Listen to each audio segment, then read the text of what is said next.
Hi YouTube and welcome back to my channel. Today I'm going to introduce to you the first of 3 challenges that I've decided to take on. I decided I wanted to do these challenges because I wanted to give myself a little bit more structure in my reading, and I was really curious about what my TBR held. I oftentimes click things on Goodreads that I want to read but then I never come back to them, and I just really wanted to narrow my thought process on what I wanted to read. And so the first challenge that I've decided to take on is reading the top 10 books on my Goodreads TBR. What I did to find the top 10 books on my Goodreads TBR is I went to Goodreads and I went to my TBR shelf and I sorted by top average rating, and so I had it go from the best average rating to the worst, and I got the top 10 books on my Goodreads TBR. So what I'm going to do is I'm going to show you what those books are and kind of give a brief description of them, of what I know, and then over the next couple months I'm going to read those books and then we'll do a big wrap-up video where I talk about those books in details. Most of these books on this list I don't own, so I will either have to get them and purchase them or I will have to get them from the library. I'm big on library books, so most of them I will probably receive from the library. One of the books on that list I've actually already started to read, and I received that from the library, so that is in the pile that I currently own. I only own right now 3 out of the 10, and 1 I've already received from the library, so let's get into that list. I'm also going to show you these books in ascending order, which means I'm going to show you the number 10 top rated book all the way up to the top rated book on my Goodreads TBR. The number 10 book on my Goodreads TBR is I Know Why the Caged Bird Sings by Maya Angelou. This book comes in at an average 4.22 star rating on my Goodreads TBR, and I bought this from a thrift store a couple months back. This book is the first book in an autobiography series by Maya Angelou. This book goes through her childhood, and it talks about how when she was 8 years old, she was abandoned by her mother to go live with a relative for a couple years while her mother got her stuff together to properly care for them. It then goes through a assault from a man many years her senior, and she has to deal with those consequences, and it goes through her teenage years up to where she can finally learn to love herself. Really? Really? And then it goes through her teen years where she discovers great authors, and it allows her to become free of those burdens that she has lived with throughout her childhood. I'm very excited to read this, and I can't wait to see how good it is. Coming in at the number 9 spot on my top rated Goodreads TBR is Eleanor, Oliphant is Completely Fine by Gail Honeyman. This book is about Eleanor, who is a Sheldon Cooper-like character who lacks the inept social skills to help her in life, and she usually says what is exactly on her mind, much to the problems of the people around her. She works an office job, and she carefully times out her life, and everything is exactly the same. Most of her days are filled with the same dinners, vodka at the end of the night, and just being alone in general. And she likes it that way. She has no problems with that. She doesn't have any want for any friends. She doesn't need to socialize. She's completely fine. That is until she meets Raymond, the IT guy from her office, when her computer goes down, and everything kind of shifts from that. From what the back of the book says, it looks like it's going to be a slight romance, but I'm not sure. To be completely honest, I did start reading this and I got about 50 pages in, and to be honest, I didn't really enjoy the character of Eleanor, but I wanted to give it another chance. To me, she seems completely unlikable, which is nerve-wracking, but it is a really high-rated book, coming in at a 4.31 on the Goodreads average rating, so I would really like to enjoy this book, so I'm going to give it another shot and we'll see if I really like it. Coming in on the number 8 spot at my top-rated Goodreads TBR is Tiny Beautiful Things, Advice on Love and Life from Someone Who's Been There by Cheryl. This comes in at a 4.31 on Goodreads, and it is about a anonymous advice columnist called Sugar, who is now revealed as Cheryl Strayed, for The Rumpus, where people would write in with relationship advice questions or lifestyle questions, and she would do her best to answer those questions in a column. It's very very common thing in newspapers where they have an advice column. And so she takes these advice from the best of her column, and she creates this book. It says it's rich with humor, insight, compassion, and absolute honesty. This book is a balm for everything life throws your way. Cheryl Strayed is also the author of the biography Wild, which is, to my knowledge, been turned into a movie. I'll have to double check that. But I'm really interested in what advice she might have given during that column, and see if there's anything that I could use in my own personal love life, and if there was anything that might benefit to me at all.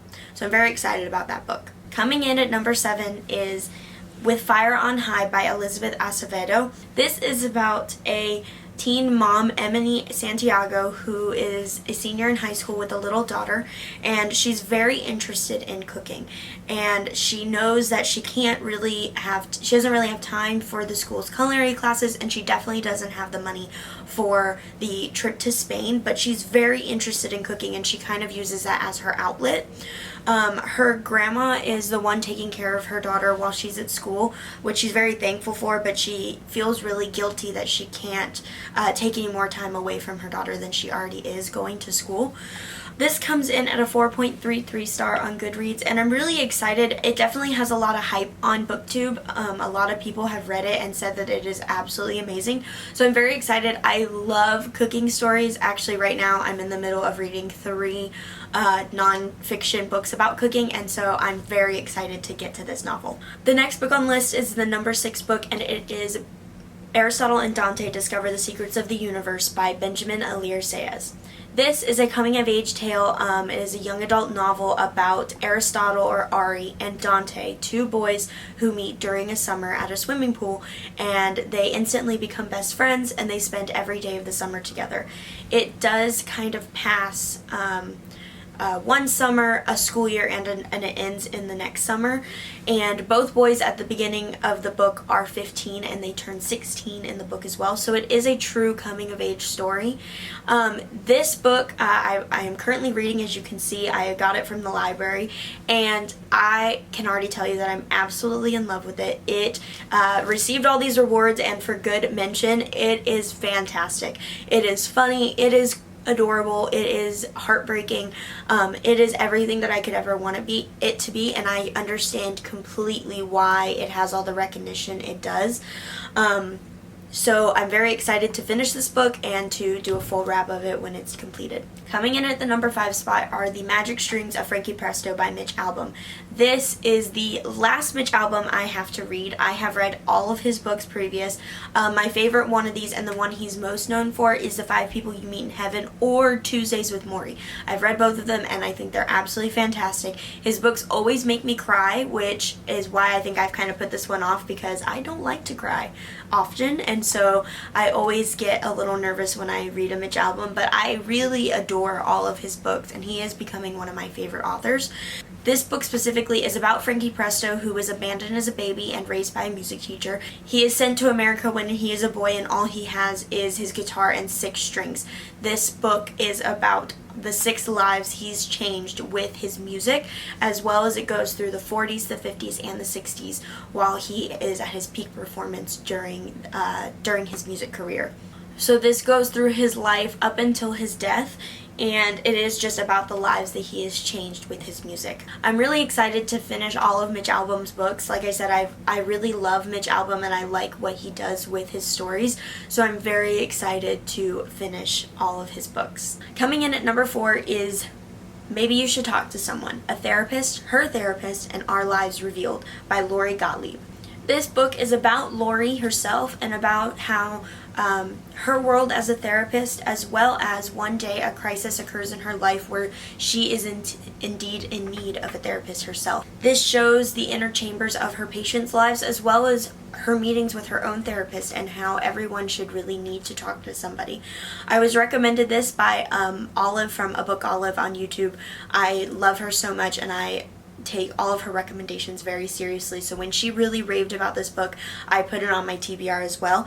It does come in at a 4.42 on Goodreads, so I'm really excited to see how this author uses humor and wisdom to talk to us about what it's like to be a therapist and what it's like to be a therapist and to also go to a therapist. So I'm very excited to look into that one. Number 3 on the list is Homegoing by Yaa Gyasi. This is a story of two half-sisters, Effia and Isi, who are born in 2 different villages in Ghana. This book follows both of their lives.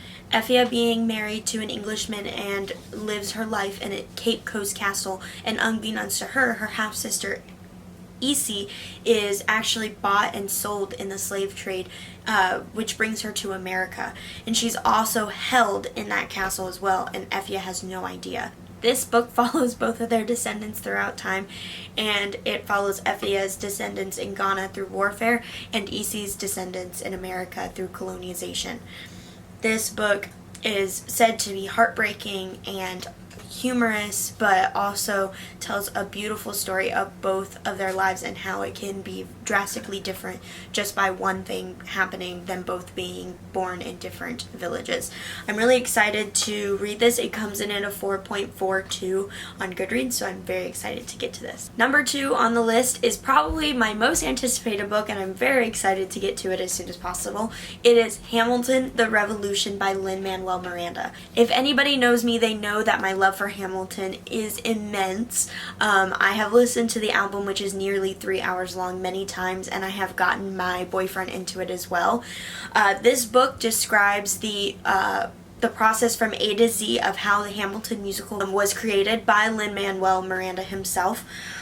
This goes through him first reading the biography, Hamilton, which is almost 700 pages. It's on my to-be-read list, but it'll happen eventually, all the way until it's first shown in 2015. I'm incredibly excited to get to this, and it really needs no introduction for itself that it's going to be a fabulous book just for my love of Hamilton itself, so I'm very excited to get to this. Coming in at number 1 on my top-rated Goodreads TBR is Brazen, Rebel Ladies Who Rock the World by Penelope Bagieu. This is a graphic novel where Penelope describes brazen women throughout history, some who are well known and some who are less well known, and how they essentially change the world. I had this on my TBR because A, I love graphic novels, and I really am trying to recommend books for my younger cousin Journey. She's 8 years old and she's very headstrong, so I want to recommend books about incredible women in the world that she can look up to.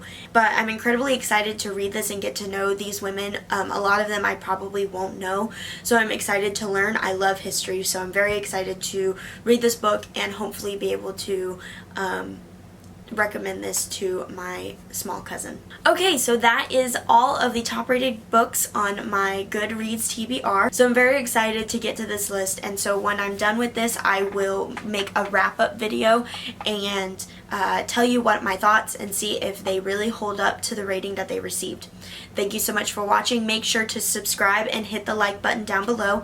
If you have any questions or comments, leave those down below too, or you can find me on many other social medias, which I will have in the description. Thank you so much for watching, and I will see you guys later. Bye!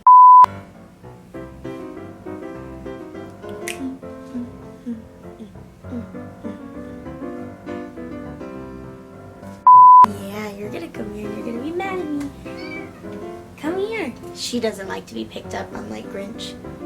This is Lola. This is Lola. You pissed? Yeah, she's upset. I wanted to point out that look at my cute shirt. It's a stitch in a pineapple. In a pineapple. Oh, it's so cute.